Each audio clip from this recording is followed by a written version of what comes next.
Hey guys, we are going to be discussing the options of, the wonderful options that we all get given when we go through loss. Natural, pill, or DNC. They all sound rather sucky to me. But I am here with Jenessa Kramer, and we are going to be discussing this topic. So I hope that it is fruitful for you and brings you a sense of comfort and maybe some sisterhood in whatever season you find yourself in right now. When she comes on, she's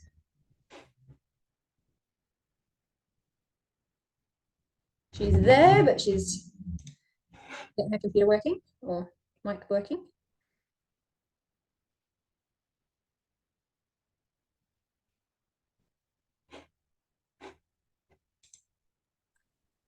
Hi, sorry. Trying to find the No, best spot to do this where I'm not going to have interruptions. that's all right. It's a bit of life, isn't it? My kids Yeah. trying to.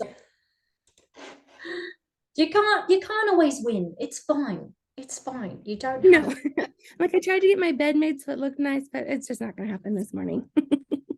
No, I was just saying we had some power issues, so I had to randomly just come to a family member's house and just be like, "Hey, can I just use your stuff?" Because Of we course it did. yeah, and the power went Oh, off, and I'm I so was like, sorry. "Thanks, power," and off we went. It's great, but there are some minuses there. Yeah. So great. So what we're going to be talking about is the really awesomely horrible options that we get when we're going through loss. And I think as well, we could probably go into like how we get offered these things as well, because the offering, And how quickly you have to make that decision. yeah, and the offering quite often is like, you could have said that better. Like, you know, Yeah. there's there's It plenty may of, be something you talk about every single day, but this is like life changing for me. And could you like maybe come at it with a little more compassion? yeah, like I think there's like a nicer way to put it than what you just did. For me, I For had, sure. they were like, so yeah, so you're miscarrying, but we're, it doesn't look like it's a miscarriage or anything, so just you can wait and see how it goes naturally. It should take about three Like weeks that's not the most excruciating 2 weeks you're gonna wait. Yeah. She was like three weeks, she said to me. And I was like, Oh my okay. gosh. Okay. I was like, well, I'll do that then. And she was like, oh, you can do the pill, you can do DNC, you can do this. And I was just like, yeah, I'll just try it natural. You said 3 weeks. 3 weeks is, I mean, at the time, I didn't know what it would feel like to wait 3 weeks. But I Yeah. was like, 3 weeks isn't that long. I can handle that. Like, I'll just let my body deal with it naturally. And yeah, it took longer than 3 weeks, but the 3 weeks were pretty bad. And I was like, wow, like this is a long time to wait for Yeah. this thing to happen, especially when Yeah. you, And like you can't like move past it until you've passed it. And it's awful. It's the longest yeah, wait it's like, I ever. mean, the way the doctor sort of said to me is like, oh, yeah, you can just do your daily life. you know, you can just do things. It's fine. And then, whenever it happens, it happens, and it was kind of, I don't know But you why don't want to be like at the mall or on vacation I didn't think or about that. It didn't even yeah. go to my head. I was just like, oh yeah, okay. So, probably be like, a bit like, I mean, not like labor at all, but like a little bit like that. Like it would probably just happen like at night, or like convenient to me, like when I'm on the toilet or something. Like that's, Yeah. That's not how it works. I literally just got that in my head. I was like, convenience. Like it will just happen like normal, like when I'm on the toilet, like because that's normal. But Yeah. for me, it was like about 2 months later, pretty much. And I just started getting these Long pains. time. Yeah, yeah. And I mean, I already had children, Like, yeah, I had 3 living children already. And so this was very new to me, but then I started feeling these pains and I was like, I know what this is. This was not new. And I was like, are you kidding? Like, because no, I never thought that I would feel contractions, like actual labor contractions, like losing something, because it wasn't like, for me, it was a blighted ovum. So, Mhm. in my mind, I was like, I know that there is a baby and they can test it and everything. But for me, I was like, well, there's no baby because it's just the ovum and they can't see the baby in there. And yes, it's there, but it's not there. It didn't form. It didn't, so it's there, but it's not formed. But So it's still a stack that you have to pass. So your yeah, I body's didn't like, what think do of we have to do to that. prepare for that? I did not think. I was just like, oh, it should be, easy. And yeah, it was labor, and then yeah, about 45 minutes of just labor, and then the pushing, and it was so gross, so gross. And no one prepares you for the how gross it is. They're just like, so, here's your options, and you can just do that and just go home and be fine. Like, great, you just do that. And mine was over the Yeah. phone consult, so it wasn't even like, there was no personability at all. And Yeah. it blows my mind that, I would say, lack of care, but yeah, just lack of anything really. Because Yeah. yeah, it was just bad. So No, for sure. And my first one, I had a subchorionic hemorrhage and I passed the baby like right after I went to the hospital. I was hemorrhaging and passing massive clots. And we went to the emergency room and they were like, you have a subchorionic hemorrhage. You have to like a 50-50 chance of losing this baby. So I want you to go home and like take it easy. So I went home and I like felt a pop like a couple hours after we were home. And I knew I had passed the sac and the baby. And so I bled for a little while and I went in like the next week to like check on everything, make sure everything had passed. And I walk into that doctor's appointment and he's like, so we're here for your 13-week checkup. And I was like, no, I was here last week because I miscarried. And he was like, oh, they didn't put that in your chart. I'm like, I talked to you. How do you not? How are you not a part of like the worst day of my life? How are you not there? oh wow. Um, and so he's like, well, you haven't passed everything. There's a lot of tissue in here. And he's like, you could wait it out, or you can take this pill and the pill will get rid of it like really soon. So I chose the pill option. I chose the pill option. And he was like, it'll just be like a like period cramp. She'll cramp. And I was like, all right. So luckily my mom was there and my husband was there. And I had eaten dinner and this is my first pregnancy. So I didn't know what labor was like. I had no idea. And it felt like my body was caving in on itself, like awful, so bad. So, like you said, so gross. You have no idea what you're expecting. I was not expecting what happened. I was in so much pain. My husband called my OB, like went through, it was after hours, like went through all of the phone numbers to like get a hold of my actual OB. And he was like, she's in so much pain. Like you have to call her in something. So he called me in, I think it was like oxycodone or something like that. And so my husband like drove 45 minutes to the pharmacy, picked up oxycodone, and like that was the only thing that like got me through the amount of pain that I was in. So like I didn't have to wait at all, but it was horrendous. They don't tell you that it's labor, and if you've never been through labor you don't know what to expect. Like that was my first experience with labor, and I don't know if it would have been better had I gone in knowing this is gonna hurt and I need to be prepared for that, but I was not prepared for that. It was rough. No, I don't think you can be prepared for it, to be honest. Like, even, I mean, women who I've talked to, like, I mean, you yourself have had more than one loss. I mean, you can't be prepared for it. Like it's different every time. And the experience is, I mean, it can be night and day. Like for me, that my second loss was just quick and and easy. Can you say that about Mhm. miscarriage? But it was, I just, I bled and that was pretty much it because it was so early on. And it actually everything happened early on. It wasn't like, 6 and a bit weeks later or 8 weeks later. From, Yeah. from the first one, it was like six weeks. I was like, oh my gosh, I think I'm losing the baby. And then 14 weeks was when I actually passed the ovum thing, sac.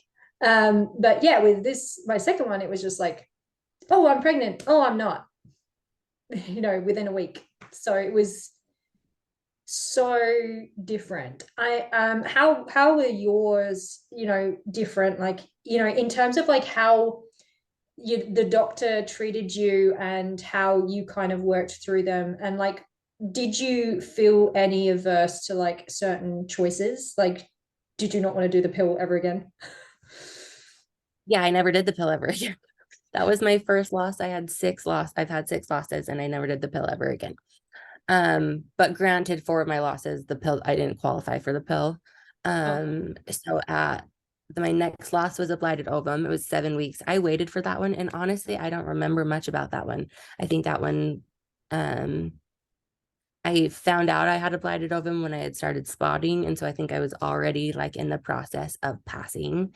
And so I think I just passed that one, and that one did feel, I don't remember. I need to write a journal, and I wish I'd had a journal and like written all these things down.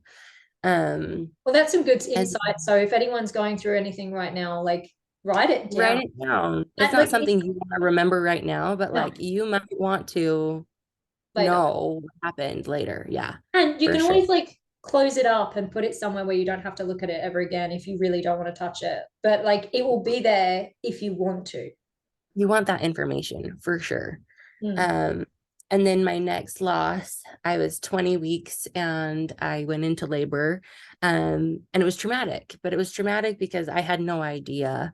I mean, they're all traumatic, but my delivery, I had no idea that I was in labor until like an hour before I delivered. And I was going into this labor, I was naive going into this 20-week delivery thinking my baby was going to be in the NICU for a long time. Like I didn't know, I didn't understand viability. I didn't know.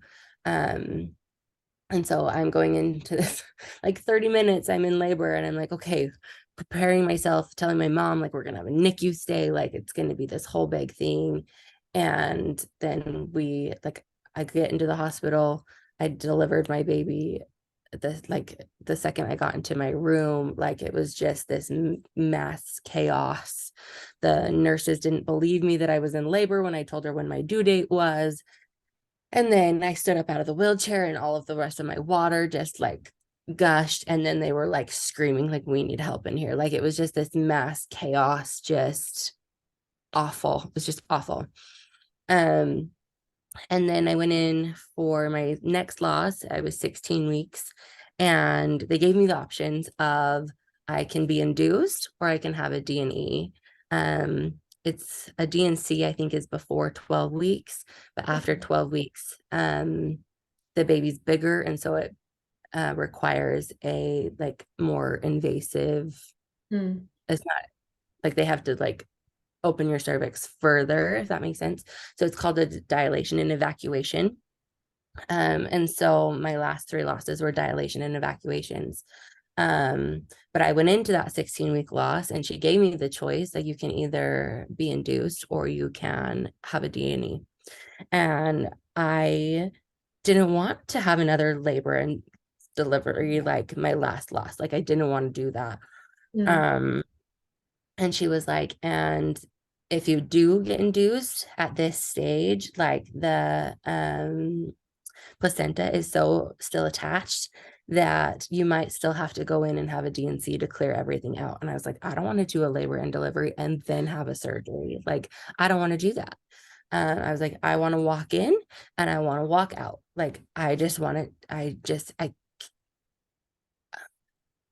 your womb becomes a tomb. when Mhm. you get your baby. Like you're pregnant and have this happy, like you're so happy you have this living baby, and then you find out your baby has no heartbeat anymore, and now you're holding death in your body. And I was so ready. I couldn't do it anymore. Like I was like, I can't be pregnant with a dead baby anymore. Like I can't do it. I have Mm. to, like, I want to walk in and I want to walk out. I And think that's fair. That is such a fair, like, mindset during that time. Like mine was blooded ovum. So there was almost, I know that there was a baby. I know that that the cells and they can take cells and they know it's a baby and, it was a baby. But there is that thing in your head that's like, you're not actually delivering a baby, you're delivering a sack.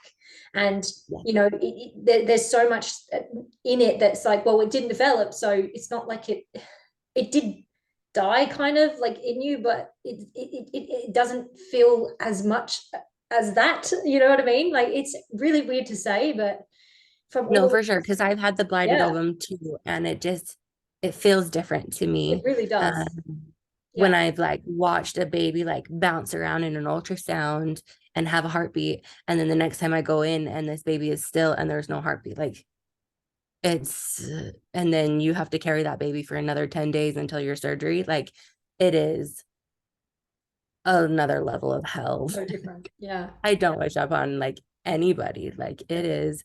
Um, but like my blighted ovum was so hard too. Like you have weeks of like Excitement. it's life changing. Like you're Yeah. like, okay, I'm planning for this due date and we're so excited and we're telling people and my kids are excited and all this stuff. And then it's over. Like Yeah. your hopes are dashed and Yeah. it I doesn't think it's matter just how hard it's you all are. just, yeah, it's all just painful in different ways. Like, it's just and it changes you in different ways as well. Like, Sure. it's all hard, it's all painful, but yeah, I think that, yeah, it's a very different feeling when you see the baby alive and then you see it still. And Mhm.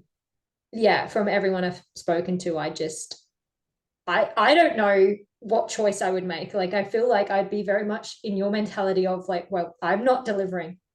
I don't want Yeah. to deliver that. Like, Yeah. I can't do that. Like, Yeah. And I mentally. already had done it and I was like, I don't want to like willingly do it. Yeah. Um, but then I felt so empty. Like I walked in pregnant and I walked out not pregnant. And there was never any like Mm. closure there. Um, like I had closure after my 20-week loss. Like I got to hold him. Like and it was just validating. Like I made this little tiny baby and this little baby passed. And like I felt like I could grieve that differently. When I had held him, and I missed that with my DNEs. Like I didn't have that. And I would feel strange, like twinges, like as like your uterus is contracting back down, or just like random bubbles. And I'm like, oh, that's baby. And I was like, I'm not pregnant anymore. Because I didn't have that like closure of being able to like pass and like see it. And like I Yeah. went in the hospital and I walked out. That's literally what happened. And I didn't, my body and my mind just didn't have that like I'm not pregnant anymore closure. And so that was rough when I was like, oh, and then I was like, oh wait, not So there pregnant. was like a disconnect almost, Disconnect. because it was a surgery and it was like, in and out. Were you in and out like within a day, like within a few hours? Like, oh wow, okay, yeah. So that Yeah, would, I'd I go in mean, at like 7 and I'd leave the hospital at noon. yeah, that is a mind mess up, because like obviously you've gone from being like pregnant and then a few hours later, yeah, like that Yeah, makes, I could have been in a surgery for my tonsils. I could have been in a yeah. surgery for carpal tunnel. Like I could have been in a surgery for anything. Like Mm. the surgery itself does not mean you're like not pregnant anymore, like to my Yeah. mind, Yeah, and you were asleep, right? So, You were asleep, uh-huh. so you know. I mean, I don't know. I mean, I don't think I mean, as far as I know, DNC, you don't get the option of having, because of the process, you can't actually hold the baby or anything. I'm guessing with DNE, it's the same thing. Just they D just and E is even do. more so Oh, like wow. babies. Yeah, it's I don't want to go into those details, but I've read like the pathology reports, and you don't want to know. You don't want Okay. to know why you can't see baby, but Okay. you can't see. You don't You want can't. to. Okay. Yeah. You can't see. I, No, I I understand without knowing any of the details, and I feel like I don't want to know, you but don't want to know. I am training to be a doula, so I might have to at some point understand what that is. So I might have to do that. But for now, Let's chat. Let's chat not on Zoom where it's like recorded, yeah. because we'll chat. So now I'll not know about it, and then we can chat Yeah. more time and talk about it. And if anyone's interested in looking at that stuff, then you've got a feel of what it's kind of going to be.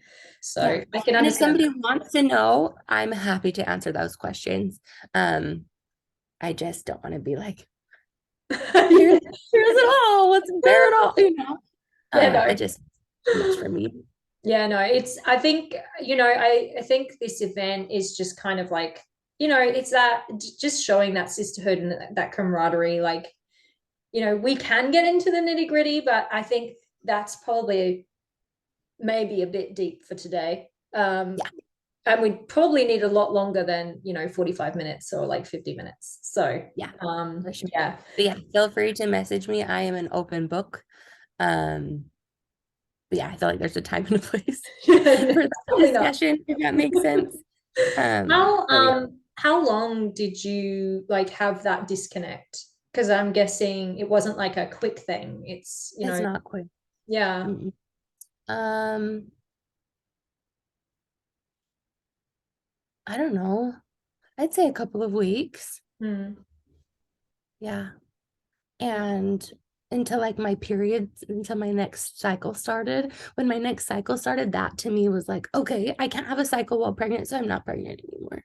Like I knew I wasn't pregnant, Hmm. but there were moments where like I was tricked to like, oh, that feels like a baby, or oh, I need to throw up, like that.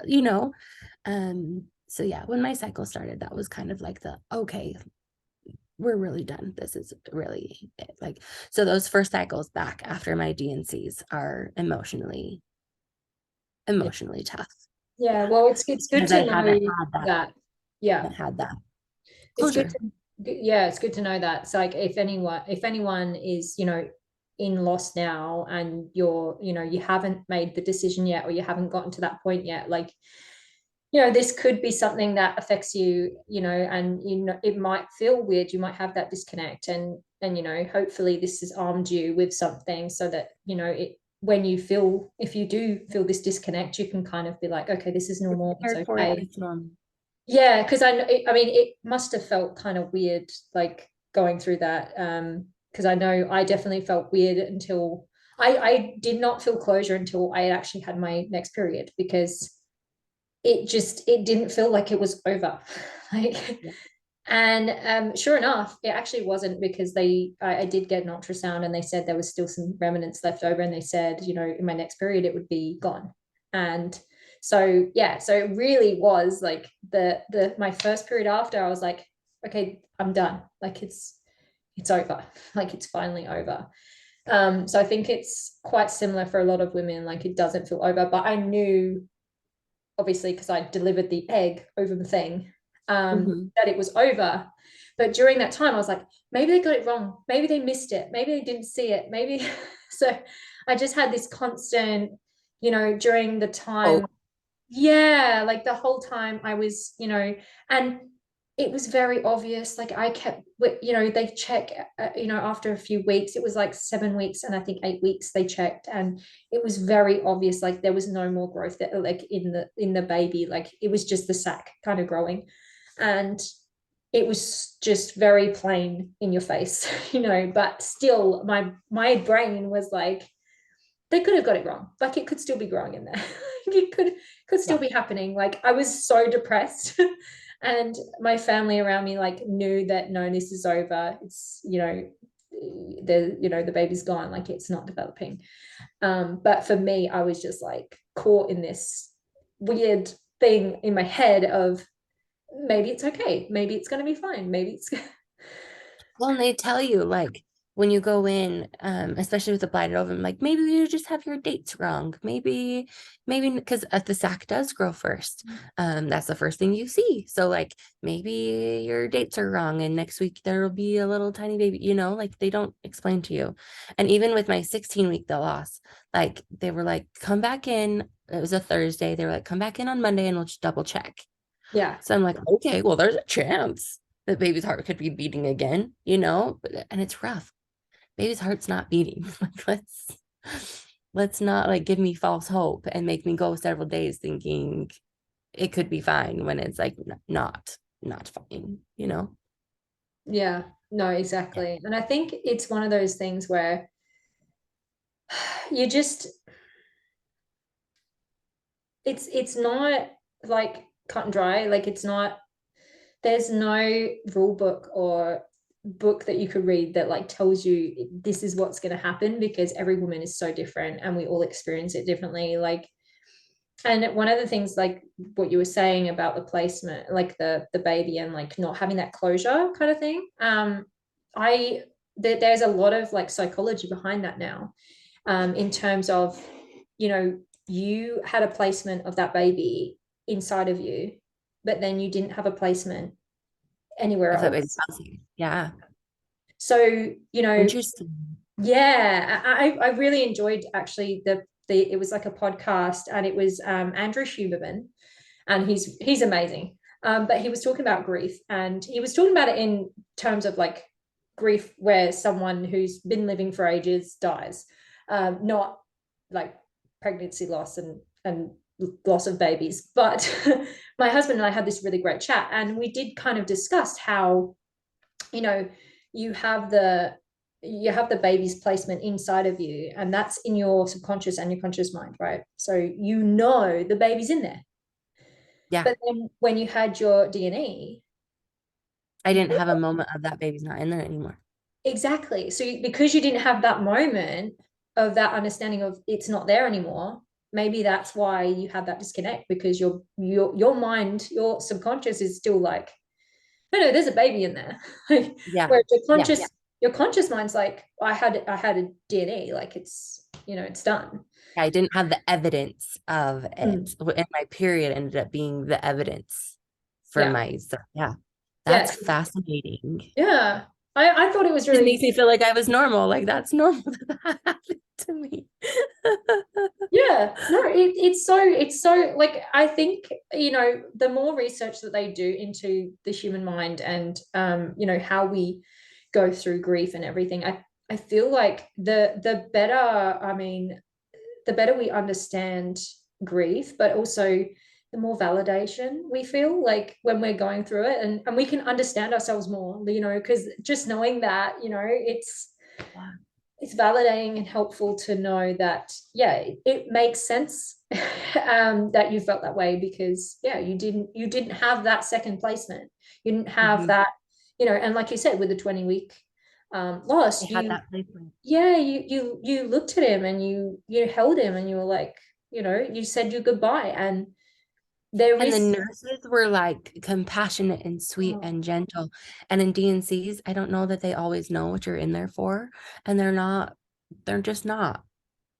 They're they're they're not trained for it because they are a pre-op nurse mm, and they see all sorts of surgeries.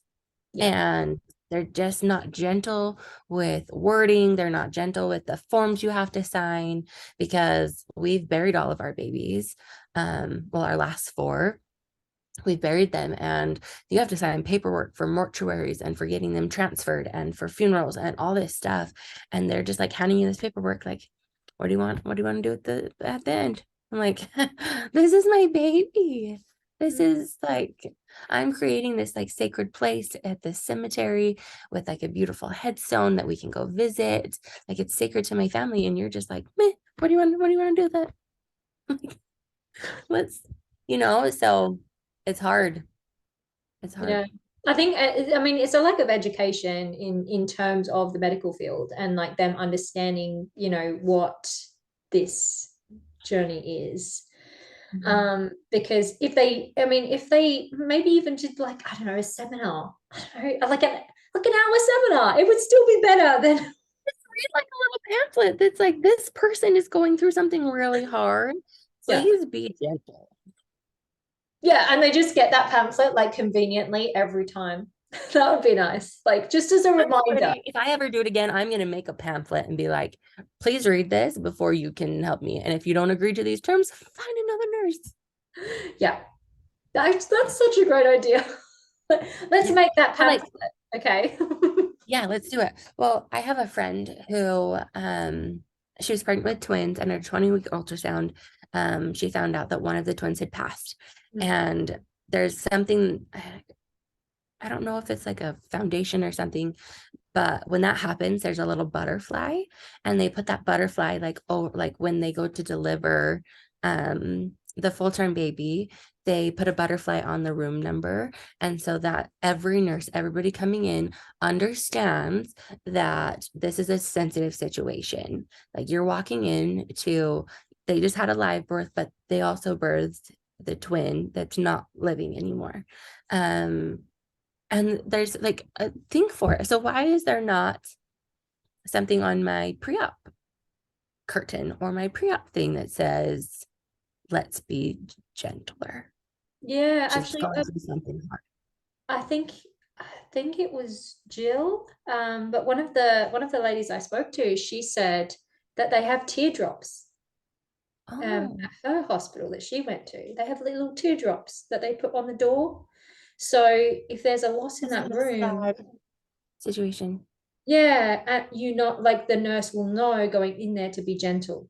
Like the everyone who know like yeah, the problem is when they got to the elevator, congratulations. It's like they're holding a box, okay? Not don't congratulate. Just don't do it. Yeah. Just anyway, yeah, If but I'd walked out of the hospital with a box too. yeah, and I It's mean I think it's rough. You don't need someone congratulating you about it. Like what? and I have like emails from like my insurance company, like when I miscarried and like my obviously my maternity like service or my maternity coverage stopped. They're like, congratulations on the delivery of your baby. And I was like, do you not see that the delivery of my baby was 20 weeks before it should have been? Why? Where is the Oh disconnect? gosh. How do we fix that? Oh, And then after that 16-week loss, the day before my due date, I get a phone call from the hospital. Hi, we're calling to register you for your delivery tomorrow. And I was like, what are you talking about? And they're like, your delivery tomorrow. We're so excited for you. We want to get you scheduled. And I was like, I miscarried like 20 weeks ago. Like, what are you talking about? And she was like, oh, well, we have you on here. And so when I went to go see my OB for the first time, they sent off to the hospital registration that I would be having a baby around that due date. So why wouldn't we like say, oh, just kidding? Or why not send that information to the hospital like at 38 weeks? yeah.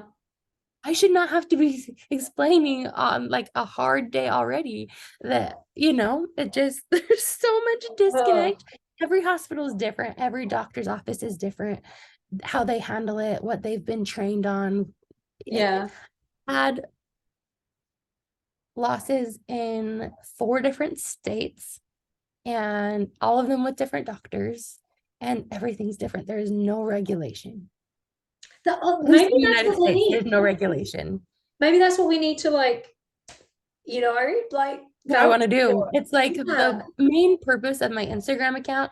Like I want to share, but like I want to grow it to a point where like I have a big enough name that I can have some um power, some authority that to like we're going to change this. This is going to change. There is going to Yeah. be regulation. There is going to be a checklist. I want it to be where you just had a miscarriage and you walk into your OB to like check on stuff and they don't make you sit with the pregnant women. You know I don't what? want to I sit would with the pregnant say women anymore. I don't want to. And you start shouldn't have to. posting. Start posting that. Like, be like, come on, let's do this regulation thing. Let's like fix this. Like, let's make it regulated in a way where, you know, there is a standard of care for these women who are going through this time. I know, like in Australia, there was like a what would we call it? Where they get lots of signatures. My brain's like, Petition? that's the one. Yeah. To get like a separate room for the mamas who are going to lose their babies. Yeah. So, you know, they don't have to sit in with all the pregnant women. You check in and you go right to that room. Yeah. And I was like, that's amazing. That sounds so great. And yeah, why not? Like, yes, start doing it now. Like, you don't have to wait for, you know, for any amount of followers or any amount of, you know, growth in your, you know, social standing. Like, if you start posting, it's going to resonate. Like, it resonates so much with all of us because I'm pretty sure at this point we've all been told something or had something said to us by a medical professional. And I'm sorry if there is any medical professionals watching. You know, we love you. We know that you're really helpful, but at the same time, sometimes you can also be really harmful with the things that are said. And maybe not you specifically, but someone probably that you know and work with has said something really horrible to someone who is going through what we've been through. So I've had incredible medical providers who hmm, have said the right thing and have done the right thing. And that's how I know that like we can improve the system is because one specific doctor's office I went to, I had the like in-room ultrasound, just like in the regular doctor's office room. And she was like, I can't find a heartbeat. We're going to get you into the bigger ultrasound. Here's this nurse. They had this nurse come and sit with me so I didn't have to be by myself. And I'm like, I've lost like 5 others and nobody's ever had a nurse come sit with me. Granted, it was during like COVID, so I couldn't have my husband in there, but like there's never been that extra care. And she just stood by me and she got me tissues and she like rubbed my back. And if I wanted to talk, she'd talk. If I didn't, she was just quiet with me. Like that should be standard. Where's the nurse to comfort you? yeah, I mean, you know, it's such a hard time. Like, you don't know how that woman's going to react and how her, you know, she's going to take that. I mean, it can really break you. Like, going through loss is just so, yeah, it's earth like world shattering. And, you know, And it's traumatic and they can yeah, make or break just how traumatic it is. yeah, and just having How that. people treat you like changes the narrative of it. Yeah, and like I've actually heard of people having a nurse who like sat with them and they said it made the world of difference. Like, it It really changed does. everything. I And like follow that nurse on Instagram. Like, sorry, my laptop's gonna die 1 second. oh no. Oh, and I'm like right next to the cord. I'm like, I should plug it in before that Oh, that's happens. handy. Um now I lost my train of thought. I don't remember what I was gonna say. We were talking about the nurses and how it's really great to have like a support person who's a nurse who's like with you and like will actually sit with you and be Oh, there. yeah. I follow her on Instagram. I talk to her all the time. And I'm like, I want to work with her to figure out like what that doctor's office, like what kind of regulation, not regulation, but like what kind of standard of care were they trying to do? Because it was way better than any of the others that I'd lost. So, but like there's the doctor's office and then there's the surgery and there's so many people along this loss that you have to like that need to be trained on how to be gentle. Yeah, I mean, even down to like the radiology clinics, like sometimes they can be really, you know, and like when you ask them things, you know, they're just like, oh, well, I don't know. Like, I I can't can't tell really, you. yeah, I can't really tell you. You have to talk to your doctor or, you know, and you're just like, I It's just cold. And I'm like, no, just hold my hand for a second and be like, this is real talk. This is probably not going to be a fun conversation. Or, yeah. you know, Yeah, like I mean, a lot of the time, I know they're not. I know sometimes they're not supposed to say something unless the doctor said it or whatever. But at the same time, I feel like we should just be human, and they should say, "Look, I think this is what it is, but you should You're going to consult your confirm with doctor the to make doctor. sure. Yeah, Mhm. like I see, I've seen this many whatevers and, this many wombs. And in my experience, I would say this is, Professional opinion. Yeah. yeah, They need to be given the ability to say in this situation, because that wait for the doctor to come back in is yeah, probably only a couple minutes, but it's an excruciating couple of minutes. yeah. I mean, And it may be longer for other people. Like that's just how it's been in my experience. But like my sister used to go to like she'd have her ultrasound first and then she'd go to the doctor, like she'd see the doctor later. Um, and so she'd have to wait all that time. But I mean, oh, she I never thought you had, meant straight away. Oh, wait, so she had to wait to see her doctor. yeah. So she'd have an ultrasound and wait to see her doctor. But like she's never had a loss. So I don't know if the doctor would have come in right then. Oh, I'm okay. sure he would, but yeah. That's So that's I mean, that's really amazing that she hasn't had loss, so that's good. yeah.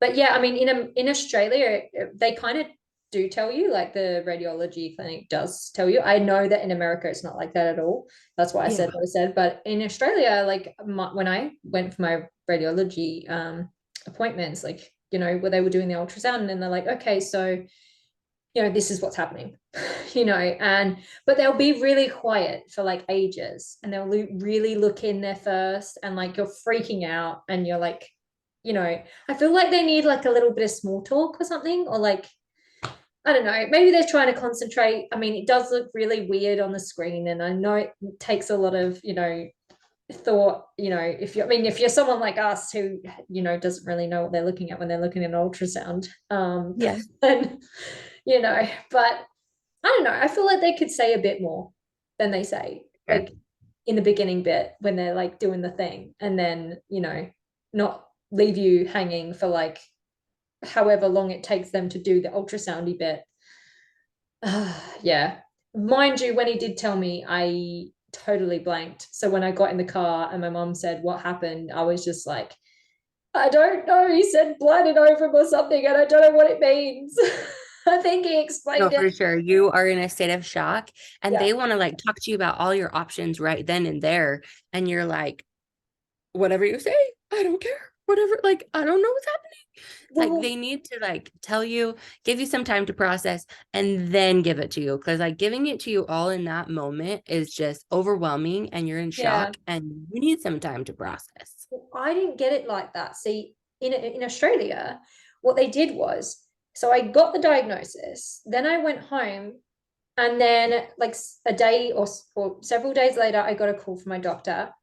And so then she was like, I'm so sorry, like this must be really awful for you, and like really talking into it. And I was just like, it's just making it worse, but okay. Yeah. And she's like, so, you have a few options. And then yeah, that was when she sort of told me that, I can, just let it happen naturally or do the other two options. That's smart Um, to give you a few days to like come to yeah, terms. But then, like me, with my 16-week loss, I was like, I need this today.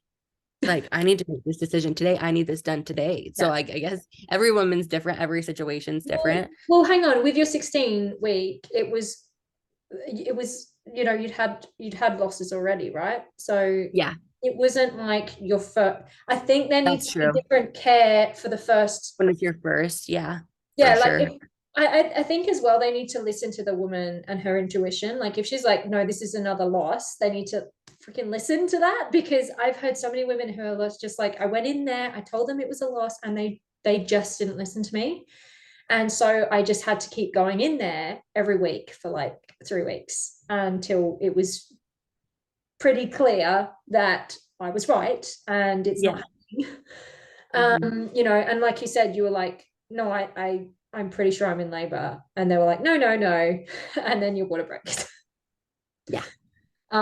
So I think, yeah, listening to the mum more, and this has been a problem for like ages. I mean, my mum, when she was pregnant, she got pushed, you know, to the side, and because she was actually quite young, she was like 18, 19, and so they just didn't listen to her at all, and it's still going on today, which is insane, right? Yeah. Because Why have we not come to terms with it? But like back then, no one talked about it. But now we're talking about it. And now when we're talking about it, now it's time and there needs to make a change. 1 in 4 women have a miscarriage. That's a lot of women. Yeah, and that I mean, look, I know we hear that at the wrong time, right? Because like when your doctor's like, oh, well, 1 in 4 women do have this happen, and you're just like, that's not helpful. Like to No, it's me, not. right now, like I don't want to be 1 in 4. Don't make me 1 in 4. Don't tell me. Right. But like 1 in 4 is a big number. It is. Yeah. And why is there not better care for 1 in 4? Yeah. It's 25%. Yeah. Like, why I, is there not better care? you know what though? Like so many of us, like I don't know if you feel this too, but so many of us actually feel like it's more than 1 in 4. Oh, I think it is for sure more. There's so many women I talk to, and it's like I don't I don't know where they've got the 1 in 4 from, because I've spoken to a lot of women, and they've all told me that in their friendship groups they've spoken to a lot of women, and then and there's It's just very rare now to find one that hasn't had a miscarriage.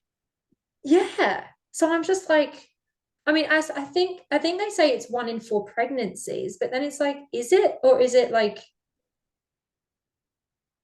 Oh, I one don't know.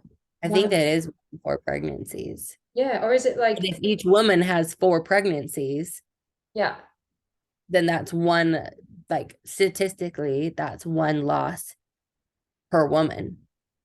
yeah, and you and I are just like, well, why did I have this many then? Like for Yeah. you it's like Like I six. wouldn't wish it upon my worst enemy, but like Yeah. I've had my fair share.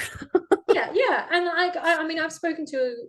I mean, we all know 1 in 100, because she's just such an amazing woman, and she's Mhm. had 11 losses, and you know,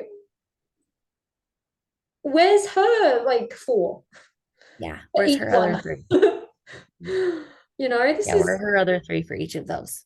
that yeah, that's just insane, and I feel like maybe they need to redo the numbers because they're wrong. For sure. I hadn't thought about that. But yeah, it's 1 in 4 pregnancies, not 1 in 4 women. And if you have 4 pregnancies, statistically, you lose one. Yeah, And there's many women who have more than 4 pregnancies. And so that that takes our number of women way higher.